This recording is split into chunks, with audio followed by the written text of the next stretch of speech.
우리 하나님께서 우리 한 사람 한 사람을 지으셨지 않습니까?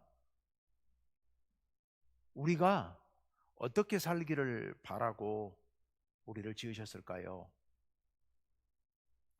외적으로 건강하고, 그리고 우리의 삶이 평화롭고 행복하기를 바라는 마음으로 우리를 지으셨을 겁니다. 그런데 우리 인간이 행복하지 못하는 원인들이, 행복하게 살지 못하는 이유들이 뭘까요? 하나님의 뜻은 우리 모두가 행복하게 살기를 바라셨는데, 우리가 그렇지 못하다면 그 이유가 여러 가지가 있겠지만, 그 중에 가장 큰 이유를 꼽으라면 여러분 어떤 이유를 꼽으시겠습니까? 아마도 그것은 사람과 사람 사이의 관계가 온전치 못해서일 겁니다. 우리를 행복하지 못하게 만드는 여러 요인들이 있지만, 그 중에서도 가장 큰 문제가 있다면 바로 사람과 사람 관계. 이게 좁게는 서로 친소관계라든지 또는 관계가 좋았다 나빴다는 이런 걸 얘기할 수 있겠지만, 넓게 본다면 우리 인류 사회 공동체의 여러 다양한 구조들, 경제 구조들, 정치 구조들, 사회적인 어떤 제도들, 틀, 신분 관계, 계약 관계, 다양한 어떤 관계들, 이런 것들로 이 세상이 얽혀 돌아가는데, 그런 것들이 우리 인간을 가장 힘들게 하는 요소라는 생각을 해봅니다. 사람과 사람 사이가, 온 세상 사람들이 다 같이 하나님의 자녀들로서 서로를 귀하게 여기고 존중하고 서로를 높이고 서로 대등하게 수평적 관계에서 서로 협력하고 힘을 모으고 그렇게 살아간다면 이 세상은 정말 행복할 겁니다. 그런다고 해서 모든 문제가 다 해결되는 건 아니지만 대부분의 문제는 해결될 수 있을 겁니다. 하나님께서 바라시는 것은, 우리를 창조하신 것은 우리 모두가 서로를 돕는 자들이 되어서, 창세기 2장에 있는 것처럼 돕는 배필이 되어서, 부부간의 관계뿐만 아니라 우리 모두가 서로 존중하고 서로 아껴주고 서로를 위하며 섬겨주는, 그런 온 세상이 다 그렇게 하나 되어서 함께 마음을 모아 세상의 어려운 문제들을 헤쳐나가고 살아가기를 하나님께서는 아마 간절히 바라셨을 겁니다. 그래서 우리를 창조하셨고 우리가 이렇게 함께 힘을 모아 살아갈 수 있게 했습니다. 그런데 오늘날 우리가 살아가는 세상의 모습을 보면 그것과는, 그 하나님의 뜻과는 너무도 거리가 멀어져 버렸죠. 너무도 거리가 멀어져서 모든 사람들이 그저 나만을 쳐다보고 나만을 위해서 살면서 서로 적대시하고 대립하고 갈등하고, 또 힘이 있으면 찍어 누르고 짓밟고 착취하고, 그러면서 오늘 이 세상이 이토록 힘들어진 게 거의 확실하죠. 하나님께서는 우리들의 그런 모습을 보면서 어떤 생각을 하고 계실까? 하나님께서는 우리의 모습을 보면서 우리에 대해서, 우리의 그런 모습을 보면서 우리에 대해서 어떤 마음을 품고 계실까? 그런 생각을 해봅니다. 오늘 이제 북이스라엘에 대해서 아모스 선지자가 예언하는 내용인데요, 지난주에 주변에 있는 7개의 민족들에 대한 하나님의 심판 경고 말씀을 보았습니다. 그래서 그 중에 지난주 그 공부에 나왔던, 성경에 나온 1장에 나와 있는 순서대로 하지 않고 제가 여러분 외우기 쉽게 간단하게 다시 한번 정리해서 말씀드린다면은, 길르앗에 대해서, 그러니까 이스라엘 민족들 중에서 요단강 동쪽 편, 저 동북쪽에 살고 있는 그 길르앗 땅에 살고 있는 사람들에 대해서 악을 행한 민족들, 그게 첫째 다메섹, 그리고 두 번째는 암몬, 이 두 나라가 집중적으로 그렇게 했습니다. 또 사람들을 붙잡아 가지고 노예로 팔아먹어버린 사람들, 그 사람들은 주로 서쪽 저 서남쪽에 있는, 남쪽에 있는 가사, 블레셋 가사, 그리고 저 북쪽에 있는 두로, 이런 나라들이 그런 일을, 사람들을 붙잡아서 그걸 에돔에다 노예로 팔아먹어버린 그런 문제로 하나님께서 그들을 책망하셨습니다. 그리고 에돔은 끊임없이 북쪽에 있는 이스라엘을 괴롭혔고, 모압은 에돔 왕의 무덤을 파서 불살라버리는, 뼈를 불태우는 이런 악을 범했고요. 유다는, 이스라엘 바로 아래에 있는 유다는 하나님의 율법을 쉽게 여기고 불순종하는 그런 악을 범했습니다. 그렇게 해서 7개 나라 민족에 대해서 하나님께서 이러이러한 죄악들에 대해서 하나님께서 심판하신다 라고 말씀하셨습니다. 그런데 누구 앞에서 그런 말씀을 하셨습니까? 누구 앞에서 아모스가 그런 예언을 했습니까? 이스라엘, 북이스라엘 민족들이 하나님께 예배드리기 위해서 베델 성소에 모여들었는데, 그들을 향하여서 다메섹, 가사, 두로, 그 다음에 모압, 암몬, 에돔, 유다, 7개 민족들에 대해서, 즉 이스라엘만 빼고 주변에 있는 삥 둘러 있는 모든 민족들에 대해서 다 하나님께서 죄를 지적하시면서 심판하신다는 경고의 말씀을 들려줍니다. 그럴 때 북이스라엘 사람들은 어떻게 생각했을까요? 되게 그러잖아요. 우리하고 적대적인, 우리하고 경쟁관계에 있는 여러 민족들이 하나님께 죄를 지었고 하나님께서 그들에게 책망하시고 심판하신다 그러면 우리는 잘됐다, 그것들 시원하다, 우리를 괴롭혔는데, 그 눈에 가시였었는데 하나님께서 그들을 심판하셨다니 잘됐다, 이런 생각을 했을 거란 말입니다. 그래서 아멘 아멘 하면서 아모스의 말에 대해서 적극적으로 받아들였을 거란 말입니다. 그래 놓고 마지막 8번째로 아모스 선지자가 북이스라엘 그 사람들에 대해서, 그 민족에 대해서 지금 말씀을 하십니다. 그게 오늘 말씀입니다. 그러니 이 모여있는 이스라엘 민족들이, 백성들이 거부할 수가 없는 거예요. 방금 전에 다른 민족들, 주변에 있는 민족들 심판 경고할 때는 아멘 아멘 해놓고는, 여호와 말씀이, 하나님 말씀이 옳습니다 해놓고는 자기들 민족에 대해서 싫은 소리 하니까 그건 아닌데 이럴 수는 없는 거잖아요. 지금까지 아멘 아멘 다 받아들이게 해놓고 지금 이 아모스 선지자가 북이스라엘의 죄에 대해서 지금 지적을 하고 계십니다. 자, 먼저 6절 상반절 말씀 한번 봅시다. 6절 상반절 다 같이 여기 다시 한번 읽습니다. 시작. 여호와께서 이와 같이 말씀하시되 이스라엘의 서너 가지 죄로 말미암아 내가 그 벌을 돌이키지 아니하리니. 여기서 이 말씀은 지금 앞에 7번이나 반복되어 나왔던 말씀이잖아요. 똑같은 이런 방식으로 말씀하셨었죠. 근데 서너 가지 죄에 대하여 그 벌을 돌이키지 아니할 것이다, 이렇게 말씀하셨지만 앞에 나온 7번은 서너 가지 죄가 나온 적이 없어요. 한 가지 죄씩만 계속 얘기하다가 유다에 대해서만 한 두세 가지를 얘기를 한 거잖아요. 그런데요, 북이스라엘에 대해서는 오늘 4가지를 얘기하고 있습니다. 그러니까 아모스 선지자가 앞에서 계속 서너 가지 죄악에 대해서 벌을 돌이키지 않겠다라고 말씀하신 그 예언한 그 내용의 사실상의 목표는 북이스라엘이었던 거예요. 그래서 앞에는 서너 가지라고 하고서 한 가지씩만 얘기했는데 북이스라엘에 대해서는 지금 4가지를 지금부터 이야기를 할 겁니다. 4가지 그들의 악에 대해서 말씀하고 계시는데요. 자, 첫 번째로 들어가 보겠습니다. 6절 하반절입니다. 6절 하반절 다 같이 시작.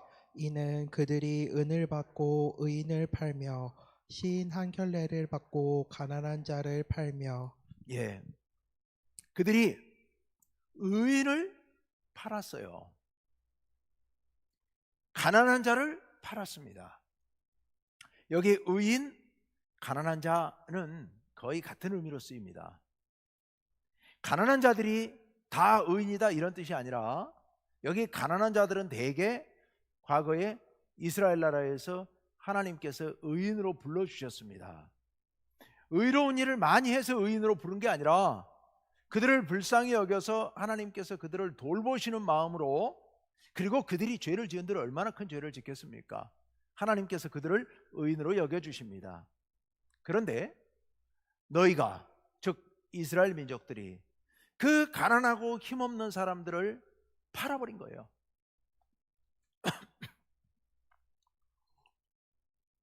여기서 팔았다면 여러분 뭘로 팔았겠습니까?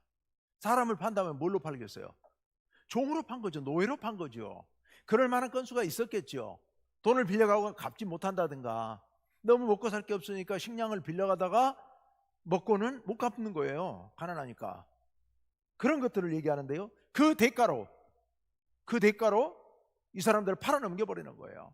뭘 받고요? 은을 받고 팔기도 하고요, 때로는 신한 켤레 값에 팔아 넘겨버리는 거예요. 신한 켤레를 받고 팔았다는 얘기는 신한 켤레 값으로 팔아버렸다는 얘기입니다.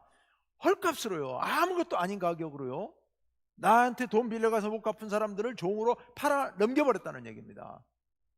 어떻게 동족들을 이룰 수 있느냐? 하나님께서는 우리 인간을 창조하실 때 다 하나하나 한 사람 한 사람이 다 이 천하보다도 귀하게 여기셨고, 그렇게 귀하게 여기셔서 하나님께서 계획하시고 뜻하셔서 사람들 한 사람 한 사람을 지으셨는데, 하나님께서 지으신 그 귀하고 귀한 존재들을 돈 몇 푼에 가차없이 팔아넘겨버리는 이런 악을 범하고 있는 그들에 대해서 하나님께서 진노하시면서 벌을 돌이키지 않으시겠다라고 말씀하시는 겁니다. 인간에 대한 존중, 하나님께서 고귀하게 창조하신 하나님의 백성에 대한 존중, 이게 없었던 겁니다. 여러분, 우리 정말 이거는 가슴에 꼭 새깁시다. 그 사람이 잘했던 잘못했던, 귀해 보이든 귀해 보이지 않던, 무슨 일을 했던, 한 인간으로서 모든 인간 존재는 고귀한 존재들이고, 하나님께서 우리에게 그들을 잘 섬기고 지키고 보호하라고 하나님께서 우리에게 맡겨주신 이웃들입니다. 하나님께서 가인에게 이렇게 물으시죠. 가인이 범죄한 이후에 가인에게 물으시죠. 네 동생 아벨이 어디 있느냐? 그랬더니 가인이 뭐라고 그럽니까? 제가 제 동생을 지키는 자이니까? 이렇게 하나님께 되묻잖아요. 하나님께서는 가인에게 아벨을 지키게 하셨습니다. 따로 명령하신 적은 없지만 한 형제로 태어나게 하신 것은 서로를 지켜주라고 하신 겁니다. 우리가 이 땅에 이렇게 함께 살아가는 것은 이 같은 시대에, 더군다나 우리 충북교회 예배공동체 안에서 우리가 함께 살아가게 하신 것은 하나님께서 우리로 하여금 우리의 이웃들, 우리의 형제들을 지키라고, 보호하라고, 그래서 우리를 이 자리에 보내주신 줄로 믿습니다. 우리 모두는요, 이 자리에 앉아 계신 우리 모든 성도님들, 주일날 참여하는 모든 성도님들을 우리가 지켜야 될 의무가 있습니다. 이들을 위해서 기도해야 될 의무가 있습니다. 우리 성도님들의 건강을 위해서, 성도님들의 평화로운 삶을 위하여서 우리가 기도해야 될, 우리가 지켜야 될, 기도로 지켜야 될 의무가 우리에게 있습니다. 가인처럼 제가 왜 그를 위해 기도해야 됩니까? 제가 그 사람을 왜 봐줘야 됩니까? 제가 그 사람 지키는 자입니까? 이건 가인의 소리입니다. 가인의 소리예요. 우리가 이런 정말 어처구니 없는 악을 범하는 이런 일이, 자기는 옳다고 생각하거든요. 빚졌으니까 그럴 권리가 나한테 있다고 얘기하겠죠. 그런데 하나님께서 보시기엔 이 가인 같은 악을 범하고 있는 거예요. 신앙켤레 값에 형제를 팔아먹어버리는 이런 악에 대해서 하나님께서 진노하고 계시는 겁니다. 7절로 넘어가 보겠습니다. 7절 상반절 두 번째 문제입니다. 시작. 힘없는 자의 머리를 티끌먼지 속에 발로 밟고 연약한 자의 길을 굽게 하며. 아멘. 정말 너무 무서운 일이죠. 힘없는 자의 머리를 티끌먼지 속에, 여기 티끌먼지란 흙먼지를 얘기하거든요. 흙먼지 가운데로 밀어뜨려 가지고 넘어뜨려서 거기를 그 머리를 발로 짓밟아 버리는 거예요. 그 머리를 티끌먼지 속에 집어넣고 발로 짓밟아 버리는, 진짜로 그런 사람이 있었겠습니까? 하나님께서 진짜로 그렇게 발로 이웃의 머리를 짓밟는 사람을 보고 그러셨겠습니까? 그게 아니고요. 이웃들에 대해서, 이웃들의 어려운 형편에 대해서 그것을 악용해 가지고, 그 어려운 형편을 악용해 가지고 그 사람을 더 짓밟아 버리는, 더 무시하고 더 어려움 가운데로 밀어넣고 더 사기치고, 우리나라에도 보면 그 노숙자들 이름 빌려 가지고서 그것 도용해 가지고서 핸드폰을 막 수십 대씩 개통을 하고 그 대출을 받고 이래 가지고 영원히 회생하지 못할 정도로 만들어 버리는 거예요. 이게 바로 연약한 사람들의 머리를 흙먼지 가운데 짓밟아 버리는 일이죠. 우리가 인간이라면 연약한 이웃이 있을 때 그들을 돌보아주고 그들을 높여주고 지켜줘야 될 텐데, 그걸 하지 못하고 더 어려운 형편 속으로 밀어넣어 버리는 이런 악을 범하지 말아야 됩니다. 오늘 아침에도 그런 얘기를 했습니다마는, 사람들은, 오늘 아침인가요? 예. 사람들은 연약한 사람들을 보면, 약해 보이는 사람을 보면 고약한 심리가 발동해 가지고 더 무시하고 싶고 더 짓밟고 싶은 게 인간의 마음입니다.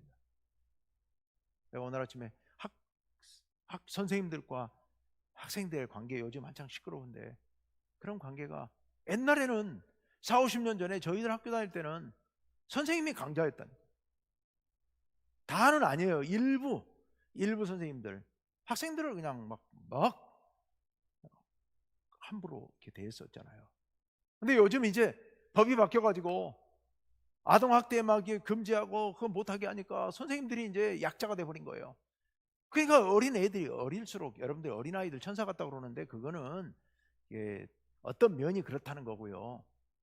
이게 아이들이 인간의 본성을 그대로 갖고 있기 때문에 악할 때가 있습니다. 자기한테 함부로 뭐 하지 못한다는 걸 간을 보고요, 악을 행하는 거예요. 악을 행하는 거예요. 정말 무서운 세상입니다. 인간이 원래 그렇습니다. 그것을 지금 하나님께서 책망하고 계시는 겁니다. 사회적 약자를 학대하고 차별하고 착취하고 이런 것들이 일반화되어 있는데, 그것은 우리 하나님의 살아계심을, 우리 하나님의 위대하심을 무시하는, 마치 하나님이 안 보고 계신 것처럼 그런 악을 범하는 큰 심각한 범죄이죠. 하나님께서 그것에 대해서 책망하고 계십니다. 우리가 이런 악을 범하지 않도록 해야 되고요. 둘째 줄에 연약한 자의 길을 굽게 하며, 길에서, 요 말은 이제 번역을 길을 굽게 하며 그랬습니다만은, 연약한 자하고 같이 길을 가다가요, 옆에 연약한 사람이 따라 붙으면 옆에 같이 가면 그냥 확 밀어뜨려 버리는 겁니다. 길 밖으로 밀어뜨리는 거, 이거를 갖다가 연약한 자의 길을 굽게 한다라고 표현을 하고 있습니다. 우리 인간의 마음속에 있는 약한 심리에 대해서 하나님께서 책망하시는 말씀이죠. 자, 이제 7절 하반절로 가보겠습니다. 7절 하반절로 다 같이 시작. 아버지와 아들이 한 젊은 여인에게 다녀서 내 거룩한 이름을 더럽히며. 아멘. 아버지와 아들이 한 젊은 여인에게 다닌다. 이게 무슨 뜻인지가 사실 학자들 사이에 조금 논란이 좀 있습니다. 우선 가장 다수가 생각하고 있는 거는, 요거는 그 이방 우상숭배, 이방의 우상숭배와 연결된 것으로 보고 있습니다. 민수기 25장에 보면 바알보올 사건이라는 게 있습니다. 이스라엘 민족들이 이제 출애굽해 가지고 광야 40년을 거쳐서 가나안 땅으로 건너가려고 모압 평지에 모여 있을 때, 발람을 불러와 가지고 이스라엘 군대를 저주하게 하잖아요. 근데 그 이제 거부를 하죠. 이제 발람이 저주하려다 못하고 그냥 돌아가면서 발락에게 귀띔을 해준 말이 있습니다. 그 말에 따라서 그 모압 사람들이 축제를 열면서, 신에게 제사를 드리는 축제를 열면서, 여인들의 축제예요. 거기에 이스라엘 남자들을 초대를 하죠. 그리고 거기서 음란한 짓을 벌이죠. 그랬다가 고습이라고 하는 사람이 심의라고 하는 사람과 어떤 관계를 하는 것을 비느하스라고 하는 그 제사장 아론의 손자가 창으로 찔러서 죽게 만들죠. 네. 그 일로 인해서 2만 5천 명이 전염병으로 죽어요. 근데 비느하스가 그 사람을 죽임으로 그 전염병이 멈추게 됩니다. 그러니까 이방 제사에 이 아버지도 가고 자식도 가고 대를 이어서 그런 제사에 다니는 거, 이거를 지금 지적한 것이다 라는 말씀이 이제 다수의 생각이에요. 또 한 가지 의견은 이제 종에 대한 이야기다, 이런 말도 있는데 그건 좀 설득력이 조금은 떨어지는 것 같아요. 어쨌든 그렇게 이방 제사에 쫓아다니면서 내 거룩한 이름을 더럽히고 있다는 겁니다. 대를 이어서 그런 악한 일에 하나님께서 분명히 금지하셨음에도 불구하고 거기 가면서, 그런 데를 다니면서 거룩한 백성으로서의 하나님의 그 거룩한 명령을, 거룩하라고 하는 그 명령을 어기고 성결함을 어기고 악을 범하고 있다고 하나님께서 책망하고 계시는 말씀이 이 말씀이지요. 즉 하나님과의 성결의 언약을, 거룩한 백성으로서의 언약을 깨뜨려버린 그런 이스라엘 백성들. 앞에 지금 세 번째 얘기를 하고 있는데, 첫 번째 얘기는 이웃들을, 나에게 빚진 사람을 종으로 팔아먹어버리는 일이었고, 두 번째 얘기는 연약한 사람들을 짓밟고 밀어뜨려버리고 이런 것들을 얘기했습니다. 이웃과의 관계예요. 그런데 이 세 번째 문제는 하나님과의 관계예요. 하나님과의 관계에서 하나님께서 내가 거룩하니 너희도 거룩하라고 명령을 하셨는데 부정한 일들을 하고 다니는 거예요. 우상숭배 못하겠는데 우상숭배하고, 이방 여인들의 축제에 못 가게 하는데 거기 가가지고 이렇게 음란한 짓을 벌리고, 그것도 대를 이어서, 이런 부분들에 대해서 하나님께서 책망하시는데, 요건 세 번째 거는 하나님과 이스라엘의 거룩한 백성 사이에, 선택받은 백성들 사이의 관계 문제예요. 자, 하나님께서 그들의 악에 대해서 심판을 하신다는 말씀입니다. 이제 8절로 가보겠습니다. 네 번째, 그들의 네 번째 제목, 8절 다 같이요, 시작. 모든 제단 옆에서 전당 잡은 옷 위에 누우며 그들의 신전에서 벌금으로 포도주를 마심이니라. 아멘. 여러분, 이스라엘 민족들은 하나님의 율법에 따라 살아야 되는데, 하나님의 율법에서 겉옷을 전당 잡으면, 이스라엘 민족들은 이게 겉옷이라는 게 혼이불 같이 생겨가지고 이게 낮에는 그냥 두르고 다니다가, 예복처럼 겉에 두르고 다니다가 밤이 되면 그걸로 그냥 깔고 덮고 이렇게 자거든요. 가난한 백성들은 그거 하나 갖고 살아갑니다.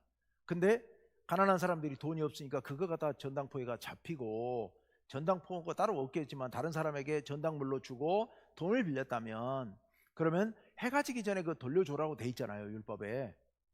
그런데 그걸 갖고 와서 돌려주지 않고 신전에 와서 제단 옆에서 그 전당 잡은 옷을 깔고 덮고 누워 자는 거예요. 근데 왜 제단 옆에서 자요?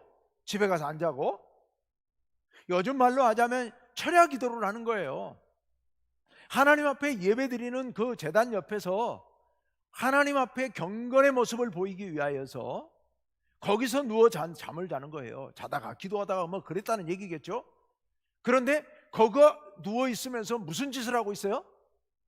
돌려줘야 될 이웃의 겉옷을 돌려주지 않고 전당 잡은 그 악한 옷을 가지고 와서 그거 깔아놓고 거기 엎드려서 누워서 자다가 일어나 기도하다가 하면서 하나님 앞에 경건한 척하고 있더라, 이런 얘기입니다. 야, 정말 이게 도대체 뭐가 중요한지를 모르는 거죠. 하나님을 바보로 아는 거잖아요. 하나님이 모르시겠습니까, 그거? 근데 그런 짓을 하고 있다는 거예요. 그 다음 말씀도 마찬가지예요. 그들의 신전에서 벌금으로 얻은 포도주를 마심이니라. 여기 신전에서 포도주를 마신다는 것은, 이거는 아마도 이 하나님께 예배드리는 그런 제단은 아니었을 거예요. 하나님께 예배드리는 데서는 이 포도주를 마시고 뭐 이런 게 없으니까 이방신에게 제사 지내면서 아마 그렇게 할 거예요. 그런데 여기 벌금으로 얻은 포도주를, 즉 어떤 법을 지키지 않거나 해가지고 벌금으로 포도주를 받아놓고 붙잡아 놓고는 그것을 가지고 와서 신전에 와가지고 신에게 제사 지낸다고 그러면서 거기서 그 포도주를 마시며 즐기면서 있더라, 이런 얘기입니다. 한마디로 말하면 신에게 바친다고 그러면서 악한 일을, 옳지 못한 포도주를 갖고 와서 그런 일을 하고 있는 그런 모습이에요. 그래서 아모스 선지자 뭐라고 그럽니까? 다시 보시면 8절 둘째 줄을 다시 보시면 어디에서 벌금으로 얻은 포도주를 마시느니라? 그들의 신전에서요. 성전이 아니에요. 신전이에요. 근데 누구의 신전이에요? 그들의 신전에서요. 그들의 신전에서. 그건 무슨 말씀입니까? 그들의 신을 섬기는 곳에서 여호와 하나님을 섬기는 게 아니고 그들의 신, 우상숭배. 악한 우상. 그들이 비록 그곳에서 하나님을 섬겼다고 할지 모르겠지만 하나님께서 나하고 아무 상관없다. 그건 그들의 일이다. 그들의 신전에서 하는 일이다. 하나님께서 그렇게 책망하고 계시는 겁니다. 이웃과의 관계 속에서 하나님 앞에 위선을 떨고 있는 겁니다. 이웃들에게는 온갖 악을 범하고서 하나님 앞에 와서는 거룩한 척하고 있는 그 모습, 어쩌면 우리들도 모르는 사이에 그런 악을 범하는지도 모르겠습니다. 우리가 주일날 하나님 앞에 와서 예배드릴 때만 경건한 모습을 가지면 되는 게 아니고 우리의 모든 삶 가운데서 경건하지 못하다면 하나님 앞에 나와 예배하는 게 하나님을 속이는 짓이고 위선인 겁니다. 하나님을 바보로 하는 겁니다.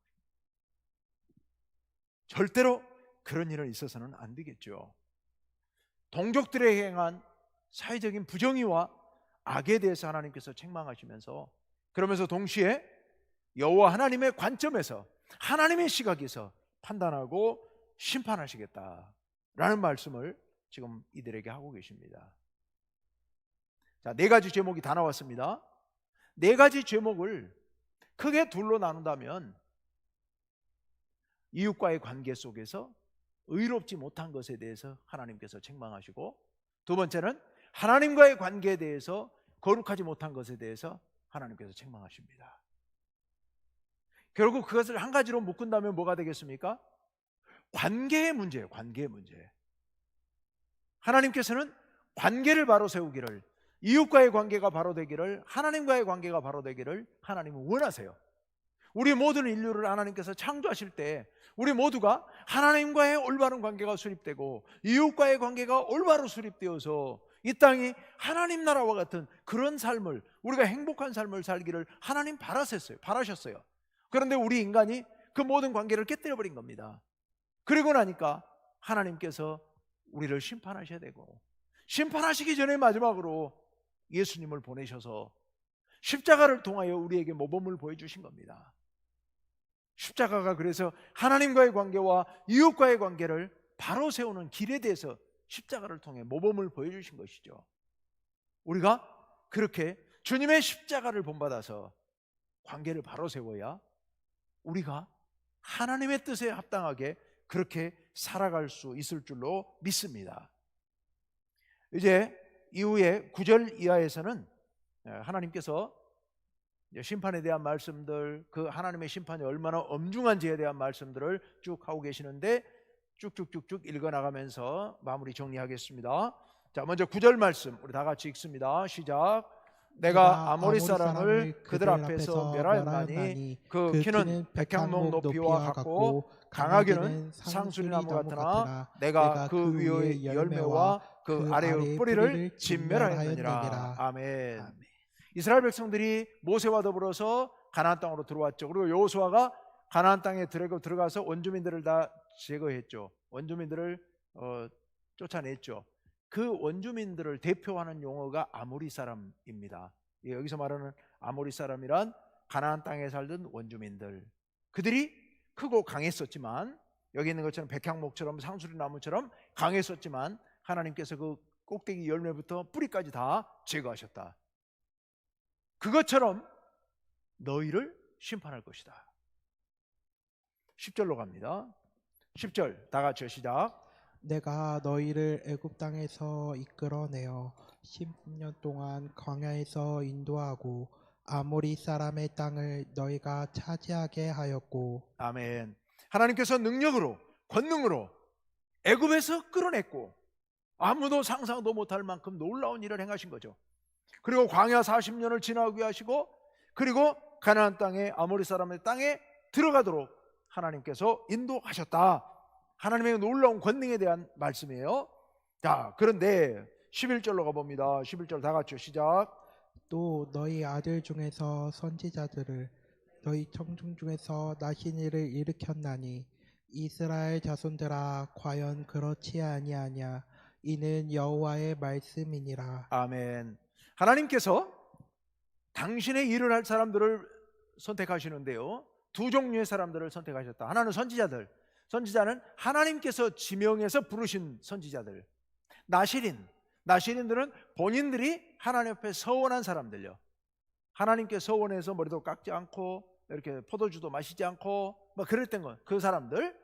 예, 그런 정결한 사람들. 그래서 하나님이 부른 사람들과 본인들이 서원한 사람들, 이런 사람들을 하나님께서 세우시고 하나님의 뜻을 이 땅에 전하시고 이루기를 원하셨다 하는 얘기예요. 자, 그런데 12절로 가봅니다. 12절 다 같이 시작. 그러나 너희가 나실 사람으로 포도주를 마시게 하며 또 선지자에게 명령하여 예언하지 말라 하였느니라. 정말 가슴 아픈 일이죠. 나시린들, 하나님 앞에 서원한 사람들, 그들에게 옆에 이스라엘 사람들이 자꾸 부추겨가지고 야 술 먹어 해가지고 포도주를 마시게 만들어서 타락하게 만든다는 얘기입니다.